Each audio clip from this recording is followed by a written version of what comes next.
naman po sa usapin ng mga ang tawag doon, contractors. Okay, no? So it's been an open book, sinasabi po ng lahat na dyan sa Congress ay maraming mga congressman ang contractors din.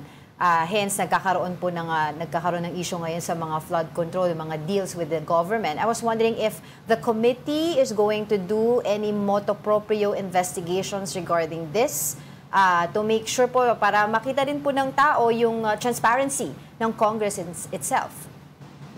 Of course, naniniwala po ako na kailangan managot ng ganitong klaseng mga opisyal kasi higit namang mas malubha ang kanilang pananagutan kumpara sa mga ethics complaint.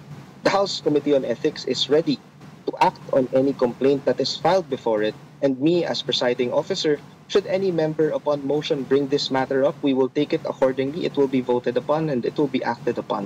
So naniniwala po ako na mas mabigat pong infraction yon. Kung nasa kapangyarihan ko lang po na yun ang pwede nating unahin, yan po ang dapat nating unahin. At naniniwala po ako dito sa Committee on Ethics, kailangan tuloy-tuloy po ang ating trabaho.